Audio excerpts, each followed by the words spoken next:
അലാസ്കയിൽ നടക്കാനിരിക്കുന്ന Trump Putin ഉച്ചകോടിയിൽ ഉറ്റുനോക്കി ലോകം.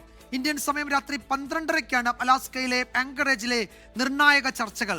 റഷ്യ യുക്രൈൻ യുദ്ധം അവസാനിപ്പിക്കാൻ ഉച്ചകോടി വഴിയൊരുക്കുമോ എന്നാണ് ലോകം ആകാംക്ഷയോടെ ശ്രദ്ധിക്കുന്നത്.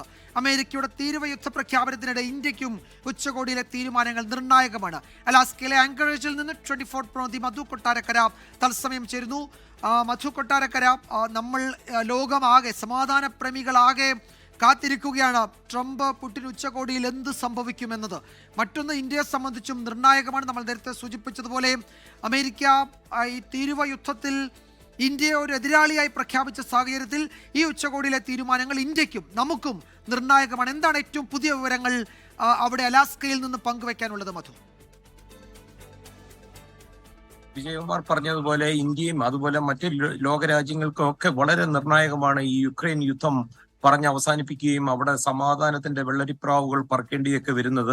ഞാനിപ്പോൾ നിൽക്കുന്ന ഈ വൈറ്റ് ഹൗസ് മീഡിയ റൂമിന്റെ തൊട്ടു പുറകിലാണ് ഈ US സൈനിക കേന്ദ്രമായ എൽമണ്ട് ഓഫ് റിച്ചാർഡ്സൺ. ഏതാണ്ട് 85,000 ഏക്കർ വ്യാപിച്ചു കിടക്കുന്ന വളരെ തന്ത്രപ്രധാനമായ സോവിയറ്റ് യൂണിയന്റെ കാലത്ത് അമേരിക്കയുടെ ഒരു നിർണായക സൈനിക കേന്ദ്രത്തിലാണ് ഒരു രഹസ്യ രൂപത്തിലുള്ള പുടിൻ ട്രംപ് കൂടിക്കാഴ്ച നടക്കുന്നത്. അടച്ചിട്ട മുറിയിലായിരിക്കും ഈ കൂടിക്കാഴ്ച. പരിഭാഷകർ ആരും കാണത്തില്ല. ഇവിടെ നമ്മൾ ശ്രദ്ധിക്കേണ്ടത് ലോകത്തെ രണ്ട് വലിയ സൈനിക ശക്തികളുടെ ഭരണാധിപന്മാർക്ക് ഉപരിയായിട്ട് രണ്ടുപേരും നല്ല ഡീൽ മേക്കേഴ്സ് ആണ്. അതുകൊണ്ട് ഈ വിലപേശലിനൊടുവിൽ ആര് ജയിക്കും, യുക്രൈൻ വിജയിക്കുമോ അതോ ഈ ചർച്ചകൾ ഏത് രീതിയിൽ പോകുമെന്നൊക്കെ അറിയുവാൻ ഇനി മണിക്കൂറുകൾ മാത്രമേ ഉള്ളൂ.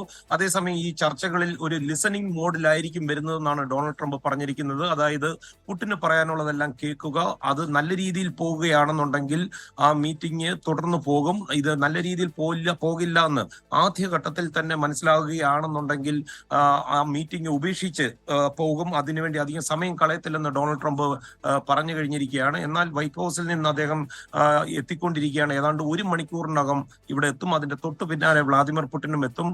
വിജയകുമാർ, ഇന്ന് രാവിലെ ശ്രദ്ധേയമായ ഒരു കാര്യം, എയർഫോഴ്സ് വണ്ണിലേക്ക് കയറും മുമ്പ് ലോകത്തെ ഇപ്പോൾ നിലവിലുള്ള ഏറ്റവും കൂടുതൽ കാലം അധികാരത്തിലിരിക്കുന്ന സ്വേച്ഛാധിപതിയായ അലക്സാണ്ടർ ലുക്കാഷെൻകോ ബെലാറസിന്റെ പ്രസിഡന്റാണ്. അദ്ദേഹവുമായിട്ട് ഡൊണാൾഡ് ട്രംപ് അല്പനേരം സംസാരിച്ചു. അത് വളരെ നല്ല ഒരു സംസാരമായിരുന്നു എന്നാണ് പറയുന്നത്.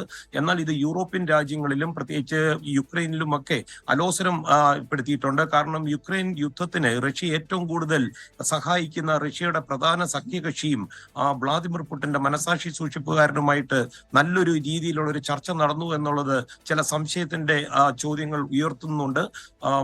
ഈ 11:30 കൂടിയായിരിക്കും ഇരുവരും തമ്മിലുള്ള ചർച്ച. അത് കഴിഞ്ഞ ശേഷം 3:30 കൂടി രണ്ട് നേതാക്കളും പത്രക്കാരെ, മാധ്യമപ്രവർത്തകരിലെ ചിലരെ മാത്രം കാണും.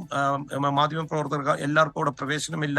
അതീവ സുരക്ഷയോടുകൂടിയുള്ള ഒരു സൈനിക കേന്ദ്രമായതുകൊണ്ടും ഈ ചർച്ചകളുടെ രഹസ്യ സ്വഭാവം കാക്കേണ്ടതുകൊണ്ടും ആയിരിക്കാം ഒരുപക്ഷെ ആ രീതിയിൽ അവർ തീരുമാനിച്ചിരിക്കുന്നത്.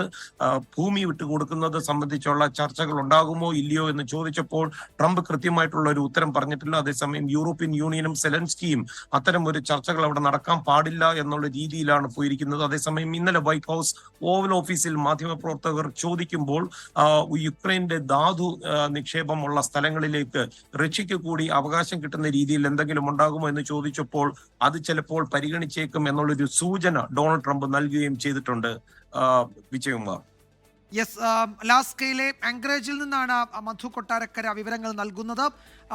രാത്രി ഇന്ത്യൻ സമയം 12:30-ക്കാണ് ഈ ഉച്ചകോടി തുടങ്ങുന്നത്.